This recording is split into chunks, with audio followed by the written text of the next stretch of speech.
Have you ever whispered a prayer so desperate it trembled in your chest and heard nothing back? Have you ever felt like the heavens were closed, like your cries were bouncing off a ceiling too high to break through? Have you ever questioned, even if only in silence, whether God had left you or forgotten you? And what if I told you that what you're calling silence is actually strategy, that his quietness isn't distance, but design, that this season of stillness you're in, the one that feels like abandonment, might be the most sacred moment of your entire life? This message is not for everyone. It's not for those walking in certainty, with every prayer answered and every path clear. This is for the ones waiting, the ones crying out in the dark, the ones whose faith feels fragile, but still breathing. You see, silence from God has always carried purpose in every generation, in every story, even in your story. And I'm here to tell you, not from theory, not from religion, but from encounter, that God's silence is often his most powerful form of communication. Because what he builds in the silence lasts forever. But you won't feel it unless you stay, unless you listen, unless you believe, even when there's no sound. So before we go further, I want to invite you into something deeper than just watching a video. If this message already speaks to a part of you that no one else sees, I want you to take a small but powerful step of faith. Like this video, not because of me, but as a sign to heaven that you're still here, that you're still listening. Subscribe, not to a channel, but to a journey, a sacred one. And comment below, I'm hearing his voice. Say it even if you're not sure yet. Say it as a declaration that you're ready to hear, to feel, to trust again. You might not realize it, but your comment could be the spark someone else needs to reignite their hope. This space we're in, it's more than content. It's a digital altar, and you are part of it, because silence doesn't mean absence. Sometimes silence is the space where the deepest miracles begin. Now, let me show you how. There's a moment in Scripture that often goes unnoticed, buried under the drama of what comes after. But it holds the kind of revelation that can reshape your understanding of silence forever. Jesus is in the boat with his disciples. A storm is raging. The winds are howling. Water is crashing in. The boat is nearly sinking. And where is Jesus? He's asleep, not absent, not far, not ignoring, asleep. And that silence drives the disciples to panic, to doubt, to fear. They cry out, "Don't you care that we're going to die?" How many times have you asked the same thing? In the face of chaos, when you've prayed with shaking hands and no answer came, have you whispered, "Don't you care?" But here's the mystery. Jesus was in the boat all along. He hadn't left. He wasn't unaware. He was simply at peace in the storm that was terrifying them. That silence wasn't neglect. It was divine perspective. Jesus knew the end before the storm even began. His silence wasn't indifference. It was invitation. An invitation to trust even when the waters rise. An invitation to believe even when heaven is quiet. An invitation to rest, not because the storm isn't real, but because the one who calms it is near. Sometimes the silence is the place where God is teaching you to trust him, not for what he does, but for who he is, even when he says nothing at all. And what if that storm you're in is really just the space where your faith is waking up? So let me ask you something real. What have you interpreted as God's absence that might actually be his presence in disguise? What if the very silence you're doubting is the evidence that he's closer than you think? What if the quiet is not a punishment, but a preparation? What if your storm isn't meant to drown you, but to reveal who's really in your boat? Sit with that and hold on, because there's more he wants to show you. There's a tension we rarely talk about in faith, the moment when it feels like your prayers have become echoes. You've cried, you've pleaded, you've surrendered, and all you've received is silence. You begin to wonder, Is heaven closed? Did I miss something? Did I do something wrong? But what if I told you that silence isn't the absence of activity? It's the evidence of preparation. There's a sacred pattern in Scripture, one you can trace again and again. Between every divine word spoken, there's a pause, a gap, a silence. Before God created the world, there was stillness. Before Jesus began his public ministry, he withdrew into the desert. Before the resurrection shook the earth, there was a sealed tomb and a silent Saturday. And before every major move in your life, there's likely a silence that feels unbearable. But something is being written in that quiet. Maybe your silence is a chapter between battles, the place where strength is growing in your soul. Maybe your unanswered prayers are seeds, and the silence is the soil where faith is breaking open underground. Maybe your silence is like the intermission in a sacred symphony, the moment when the audience holds its breath, knowing that something powerful is about to continue. We don't like the waiting. We hate the quiet. But if we truly understood what heaven does in the silence, we might stop running from it. In fact, we might start listening closer, because the deepest work God does in us often happens when we hear nothing at all. So let me ask you this. What if your season of silence isn't a delay, but divine timing? What if you're not being ignored, but being written into a story so precise it can't be rushed? And what if heaven is quieter when it's closer? If this is stirring something inside you, take a moment and comment. Speak to me, Lord, not because you demand an answer, but because you're ready to listen differently. And stay with me, because there's a reason you're hearing this right now. Sometimes we expect God to speak in thunder. We want earthquakes, fire from heaven, dramatic signs, something loud enough to silence our doubts and erase our fears. But have you noticed how often God chooses the subtle instead? There's a powerful moment in 1 Kings 19 where the prophet Elijah is running. He's exhausted, afraid, and spiritually worn down. He hides in a cave, desperate to hear from God. And what comes next shatters every expectation. A mighty wind tears through the mountains. But God wasn't in the wind. Then an earthquake shakes the ground beneath his feet. Still, God wasn't in it. Next, a fire blazes past. Surely this was him, but no, still nothing. And then a whisper, a still small voice. That's where God was. Think about that. The creator of the universe didn't need to impress Elijah with force. He just needed to get close enough to whisper. Maybe that's what he's doing with you. You've been waiting for the earthquake. You've been searching the skies for fire. You've begged for a storm to shake your life into clarity. But maybe he's already there, whispering, not because he's far, but because he's near, close enough to speak gently. We often misread silence as distance, but in God's economy, silence can mean intimacy. The closer he gets, the quieter he speaks. Not to confuse you, but to call you closer.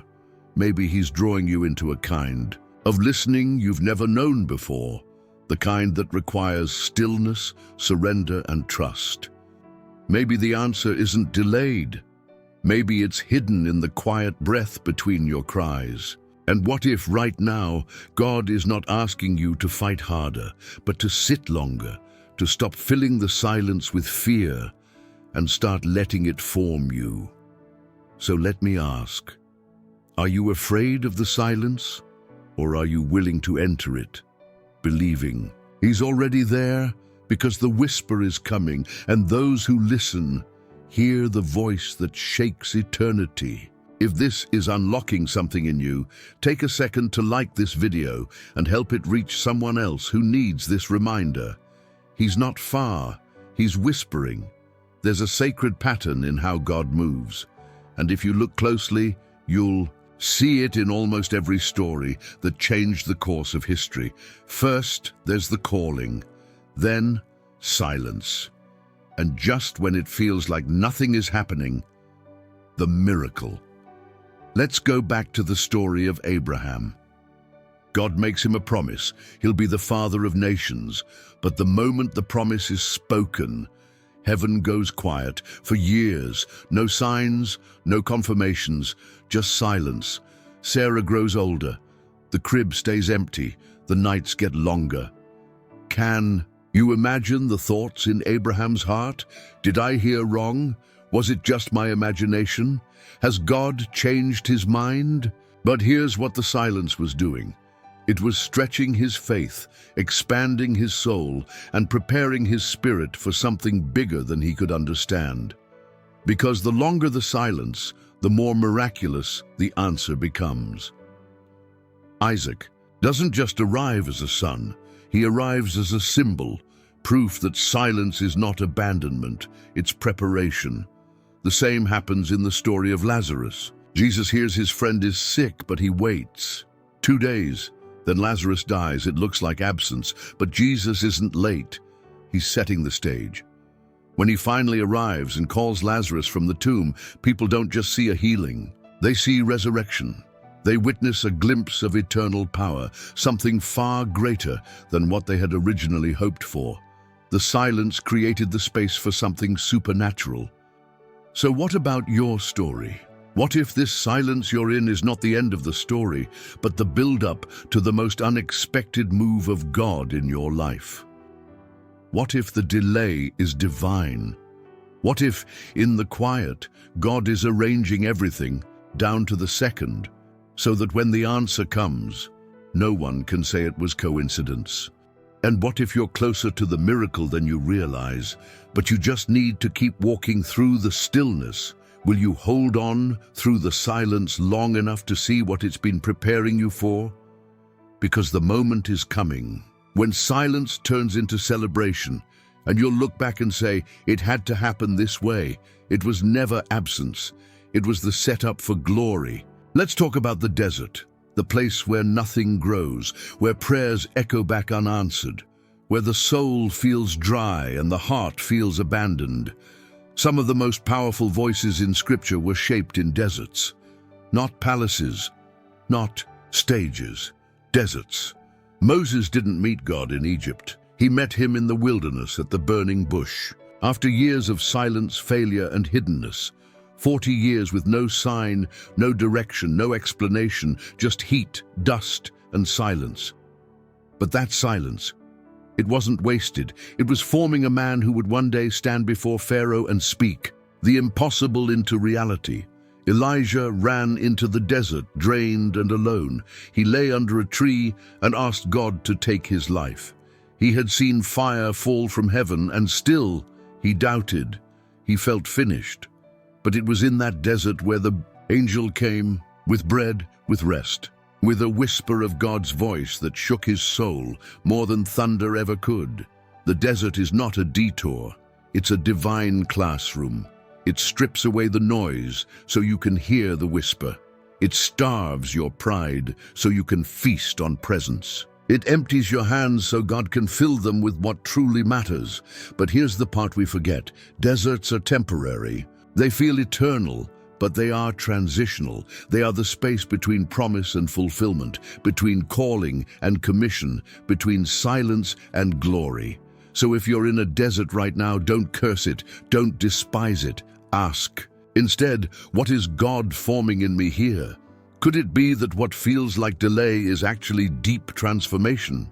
Could it be that the silence of the desert is God's way of refining your vision, realigning your heart, and preparing you for a mission that will require everything you're learning right now?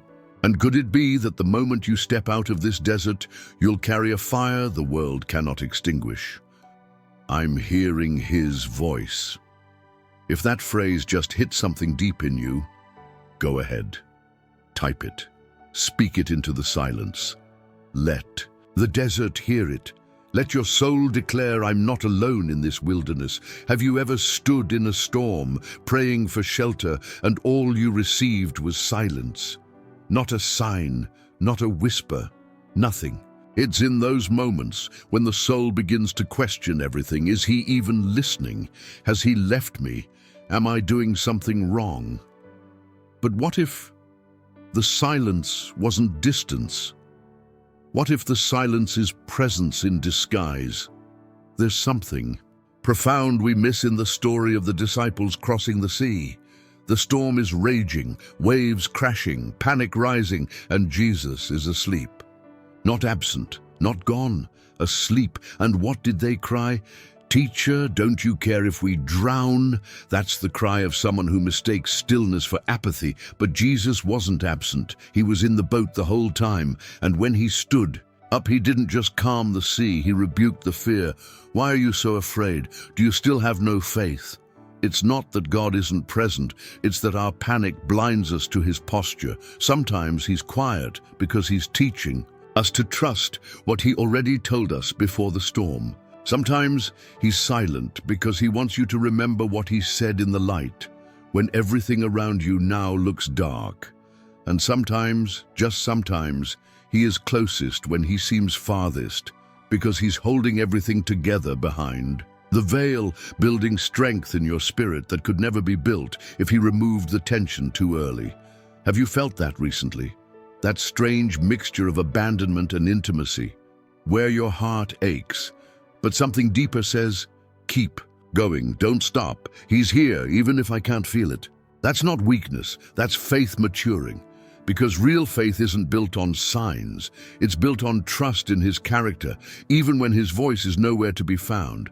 So ask yourself now, is it possible that this silence is actually the evidence of God's deep work in your life? Could it be that he's preparing something so sacred that it can only be whispered, not shouted? Like this video, if that just awakened something in you, and write in the comments, "I know he hears me."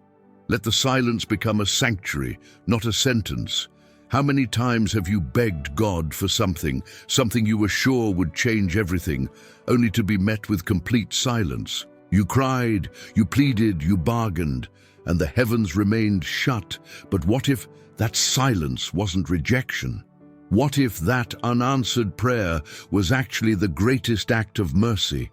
There's a haunting moment in Scripture when Paul, the apostle who moved nations with his faith, pleaded with God not once, but 3 times to remove the thorn from his flesh. And every time the answer was no, or rather the answer was silence, until it wasn't. Then God whispered something deeper than deliverance. "My grace is sufficient for you, for my power is made perfect in weakness." Do you see it? The silence wasn't God ignoring him. It was God waiting until Paul was still enough to hear a different answer. An answer that didn't change the situation, but changed him. We think love means God giving us everything we ask for. But sometimes love means holding back what would destroy us, even when we don't see it. We think silence is absence, but sometimes silence is restraint, a holy no that is wrapped in wisdom, not neglect. What if God's silence is not because he doesn't care, but because what you're asking for is smaller than what he wants to give? What if the thing you think is being delayed is actually being transformed into something eternal? You see, the most dangerous thing we can do in the silence is assume he's forgotten, because that's when bitterness creeps in. That's when faith decays. But when you sit with the silence, embrace it like a friend and whisper, "Speak to me, Lord," even if it's not the answer I want. That's when the atmosphere shifts. That's when the silence becomes sacred. So here's the question that might break you open. What if the thing you've been begging for is the very thing he's protecting you from? And are you willing to trust him anyway? If you are, if this message pierced something inside you, write this in the comments. "This word is for me." Sometimes the silence is not him turning away, but turning you towards something you've never seen. Have you ever felt like your life has become a spiritual desert? Like everything once vibrant and full of hope has turned dry, cracked, and unbearably quiet? No signs, no direction, no breakthrough, just waiting. There's a moment in Scripture that many overlook, but it holds a powerful truth about God's silence. After Jesus was baptized, After the heavens opened and the voice of God declared, "This is my beloved Son, in whom I am well pleased." What happened next? He was led by the Spirit into the wilderness, not by mistake, not by rebellion, not by sin, but by divine design, into a place of isolation, a place of silence, a place where the only voices were hunger, temptation, and the enemy. Why would God do that? Because before the public ministry came the private battle. Before the miracles came the testing. Before the power came the silence. You see, the wilderness is not God's punishment. It's his training ground. It's where he removes the noise so you can hear his whisper. It's where he cuts away your false strength so you can walk in his power. And it's where he proves to you, not just the world, that even in the silence he is still your Father. Some of you are in a season where you feel abandoned. But what if you're not abandoned? What if you've been called? Not to comfort, not to clarity, but to a deeper dependence. God's silence in your wilderness is not disinterest, it's intentional. It's where your identity is tested and where your authority is forged. Let me ask you something painful, but honest. If the silence lasted longer than you expected, would you still stay? Would you still worship? Would you still follow him even if the path has no signs? Because sometimes the silence isn't a lack of movement, it's the sound of heaven holding its breath as you become exactly who you were born to be. If this touched you, if you've ever walked through a wilderness and felt God's silence echo through your soul, write in the comments, "I'm hearing his voice." The wilderness isn't where God leaves you, it's where he meets you. Have you ever begged God for something and he said nothing, not even a no, just silence? You prayed for the job, the relationship, the healing, the breakthrough, and then closed door after closed door. So you started to wonder, is God even listening? But what if I told you that God sometimes answers you, not with words, but with closed doors? Not to punish, not to reject, but to redirect. You see, in Acts 16, Paul and his companions were forbidden by the Holy Spirit to preach the word in Asia. Then they tried Bithynia, again blocked, door after door slammed shut. Why would God do that? They were trying to preach, spread the gospel, do good, but God had a specific direction in mind, Macedonia. And all the closed doors were preparing Paul to receive the open vision. That night, a man appeared in a dream saying, "Come over to Macedonia and help us." Sometimes your unanswered prayer is God preparing a better one. Sometimes his silence is not a refusal, it's timing. And sometimes he says no, not because you're unworthy, but because he loves you too much to let you settle for less. Closed doors can be loud if you know how to listen. They say, "Trust me." They say, "Wait." They say, "You're not being denied, you're being positioned." So let me ask you this. Are you willing to let go of the door you wanted, to walk through the one he's opening? Are you willing to stop banging on what's locked and start listening for what's being whispered? Because maybe the silence isn't rejection, maybe it's protection. And maybe, just maybe, it's the sound of something greater aligning behind the scenes. If you've ever been confused by God's silence in the face of your pleading, comment below, "This word is for me." Sometimes the silence is not empty, it's the sound of God, closing every wrong door. There's something about waiting that tests your faith, isn't there? You sit in silence, waiting for an answer, waiting for a breakthrough, and it feels like nothing is happening. Maybe you've been waiting for weeks, months, or even years. The phone calls aren't coming. The doors aren't opening. The promises feel distant, and then the thought creeps in, has God forgotten me? But what if I told you that God's silence in your waiting season isn't a sign of absence, but of preparation? In 1 Samuel 1, we meet Hannah, a woman who was desperate for a child. She prayed with all her heart, weeping bitterly before the Lord. Year after year, she waited for God to answer her prayers, yet nothing happened. In the silence of her waiting, many would have assumed that God was absent. But what we see is that God's silence was his way of preparing her for something greater. In the quiet of her longing, God was refining her heart. He was teaching her patience, trust, and surrender. He was deepening her faith in ways she couldn't see at the time. And when the time came, God didn't just answer her prayer. He answered it in a way that exceeded her expectations. Samuel was born, and Hannah's joy overflowed. Sometimes the silence is not a sign that God has forgotten you. It's a sign that He's preparing you. He's preparing your heart to handle the blessing. He's preparing your faith to trust Him even when you don't see the full picture. He's preparing you to receive the answer in His perfect timing, which is always better than your own. If you're in a season of waiting, it might feel like God is silent, but don't mistake His silence for absence. Instead, see it for what it is, a loving preparation. And here's a question for you. What if God's silence is actually the sign of something bigger being prepared behind the scenes? Are you ready to wait with faith, even when you can't see what's ahead? If you're trusting God in this season of waiting, comment below, "I'm trusting His timing." Your waiting is not in vain. God is not ignoring you.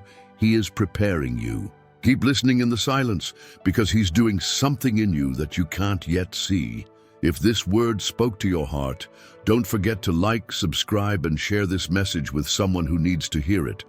God's silence is not the end. It's just the beginning of something more powerful than you can imagine. There are moments in life when the silence is deafening, when the pain feels so real, and the silence from God feels even louder. Have you ever found yourself in the midst of a struggle, crying out to God, and it feels like He's not even listening? You pray, you plead, and yet there's no answer. There's no response, no breakthrough. And in that moment, it's so easy to feel abandoned, to feel like God has turned away. But what if I told you that God's silence in the middle of your struggle is not a sign of abandonment, but a sign of His closeness? Think about the story of Job, a man who was known for his unwavering faith, yet his life fell apart in an instant. He lost everything, his wealth, his health, and even his children. Job cried out to God. He begged for answers. He demanded to know why he was suffering. Yet for a long time, God remained silent. The silence was unbearable. But here's the truth. In the midst of his struggle, God was still with him. God had not abandoned Job. In fact, the silence was part of the journey. It was through the silence that Job's faith was refined. It was in the silence that Job was forced to confront the depth of his faith. And in the end, when God spoke to Job, He didn't offer a simple explanation. Instead, He revealed to Job something much deeper, a glimpse of His sovereign wisdom and power. God's silence was not an absence of love. It was a call to deeper trust, to deeper surrender, and to a faith that could withstand the storms of life. If you're in the middle of a struggle right now, feeling like God is silent, I want you to remember this. His silence is not the end of your story. It's a sign that He is working in ways you can't see, preparing you for a greater revelation of who He is. What if the silence is a moment for you to be refined? What if it's God's way of saying, "I want you to trust me in the dark before I reveal the light"? Here's something to hold on to. God is not absent in your struggle. He is refining your faith. Take a moment and reflect on this. How is God using this silent season to strengthen your trust in Him? If this resonated with you, write in the comments, "I trust Him even in the silence." God is not ignoring your cries. He hears you, and even in the silence, He is with you. If you felt God's presence in the silence, or if you're learning to trust Him in your pain, share this video with someone who might be in a similar place. Subscribe, like, and stay connected, because God is speaking even in the silence. In the deepest moments of silence, we often wonder, why does God remain silent when we need Him most? Could it be that God's silence is not a sign of distance, but a bridge to something deeper, something more profound? There's a passage in the Psalms that speaks to this profound mystery. Psalm 139, 7-10 says, "Where can I go from your spirit? Where can I flee from your presence? If I go up to the heavens, you are there. If I make my bed in the depths, you are there. If I rise on the wings of the dawn, if I settle on the far side of the sea, even there your hand will guide me. Your right hand will hold me fast." This passage speaks to the unwavering, inescapable presence of God. Even in our most isolated moments, God is near. But why then does it feel like He is silent when we cry out for help? The answer may lie in the fact that silence is part of how God prepares us for a deeper revelation of His character. When we think of silence, we often think of absence. But in God's kingdom, silence is a tool, a means of drawing us closer. Imagine a parent who remains quiet while their child struggles, not because they don't care, but because they know the child must work through their own growth. Sometimes the child needs to face challenges alone to discover strength, resilience, and trust they never knew they had. So, could it be that God's silence is part of His greater purpose to develop your spiritual maturity, to teach you trust? In His timing and wisdom, consider the story of the Israelites in the wilderness. For 40 years they wandered, facing hunger, thirst, and uncertainty. They cried out to God, asking why He had brought them into the wilderness, and yet God's answers were not immediate. For so long there was silence. But in that silence, something incredible happened. They learned to depend on God in ways they never would have if they had immediately received the answers they wanted. They grew closer to God, learned His faithfulness, and discovered that His presence was with them even when it felt like He was distant. In your life, when you're faced with silence, it may be God drawing you into a deeper relationship with Him. It's in the quiet moments when He refines your heart, teaches you to listen more carefully, and prepares you for the next chapter of your journey. Ask yourself, how can you trust God more fully in this silent season? What could He be teaching you that you wouldn't learn if everything was moving quickly? You may not have the answers today, but here's what you can hold on to. God's silence is not an absence of love. It's an invitation to come closer and learn to trust Him more deeply. If you're learning to trust God even when you can't, hear His voice, share in the comments, "I'm trusting Him even in the quiet." Don't forget to subscribe and stay connected, because sometimes the silence holds the most powerful lessons. The silence that once seemed like absence is now a profound revelation. What if I told you that God's silence wasn't an absence of His presence, but an invitation to experience His presence in a completely new way? Imagine this. God's silence is not to punish you or leave you in despair. It is a strategic silence, a silence that speaks louder than words, a silence that contains the deepest wisdom, the clearest guidance, and the most profound intimacy. In the book of Job, we see a man who has endured unimaginable suffering, lost everything, and felt the silence of God for what seemed like an eternity. Job cries out in his pain, "Why do you hide your face and consider me your enemy?" Job 13:24. Yet God never gives Job a direct answer to his pain. Instead, He speaks to him out of the whirlwind, with the most profound words in the whole book. "Where were you when I laid the earth's foundation? Tell me if you understand. Who marked off its dimensions? Surely you know." Job 38:4-5. In the moment of deepest silence, God reveals something greater than Job could have imagined: His infinite wisdom, His eternal perspective, and His sovereignty over all things. This moment in Job's life wasn't a failure of God to act, but a moment where Job was invited into a deeper understanding of who God truly is. Sometimes in our silence, we discover that God's answers are not always what we expect. His answers often come in the form of perspective, of shifting our focus from our immediate pain to His eternal plan. God's silence, in the end, wasn't a failure on His part. It was a revelation of His greatness. This moment of revelation is the turning point. When we begin to understand that silence isn't God's absence, but a deep invitation to trust Him beyond what we can see or understand, we are ready for the transformation. We step into a new level of faith, where our trust in Him is no longer based on our circumstances or our immediate desires, but on His eternal and unchanging nature. What does this mean for you? It means that your season of silence is not wasted. It's preparing you for something greater. It's in these moments that you are being refined, made stronger, and drawn closer to God than ever before. The silence is not the end. It is the beginning of a deeper, more intimate walk with God. Think about this. God's silence is a pathway to deeper trust and understanding. It's not His absence, it's His invitation to grow. If you are ready to step into this deeper trust, comment below with, "I trust Him even when I can't hear His voice." And don't forget to hit that subscribe button, because sometimes God's silence holds the key to our next big step.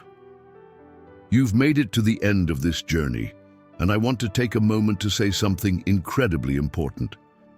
Very few people will hear these words today. You are one of the few who have stuck with this message to the very end. And I believe that this journey has shaped something deep inside of you. You've felt the weight of silence. You've wrestled with the idea that perhaps God is absent, only to discover that His silence isn't an absence at all. It's a sacred space where He's inviting you to trust Him on a deeper level. This truth will echo in your heart, not just today, but for the rest of your life. I want to ask you something now, and I'm asking you to do it with your whole heart. Comment below with the words, "I didn't leave because something held me here." Why? Because that comment is a declaration. It's a declaration that you've chosen to stay with God through the silence, that you've chosen to trust even when you didn't have all the answers. It's a declaration that someone has held you here, and that someone is God. You're part of something greater now. This isn't just a video, it's a movement of faith.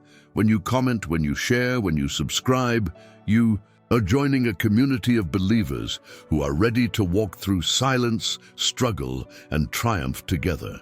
Now, I want to encourage you to share this video with someone who needs to hear it. Share it with that friend, that family member, or that stranger who might be in the middle of their own season of silence, wondering if God has left them. Your simple act of sharing could change their life, help them understand that the silence they're experiencing is a bridge to something deeper. This community is not just about numbers, it's about building a real connection, a spiritual family that walks through this journey together as we each face the silence, trusting that God is always there, even when we don't hear Him speaking. Think of it like this. If this channel is a flame, you are the oil that keeps it burning. Without you, there is no light, but together we can keep the flame alive, even in the darkest of times. And before you go, I ask you to stay for just a few more moments. Don't leave immediately. Instead, let's take this moment in silence together to speak with God. Let this moment be one where you surrender everything to Him. Allow the music to fill your heart and let your thoughts be a conversation with God. This is your moment to listen. Stay in that place of surrender. Trust that even in this moment of silence, God is speaking to you. You don't need to say anything, just be still and let Him fill you with His peace, His love, and His guidance. Thank you for being part of this sacred space. Thank you for trusting God with your silence. Let's walk through it together, because in the silence, God is never absent. I'm grateful for you. Now go in peace and know that He is always with you, even in the silence.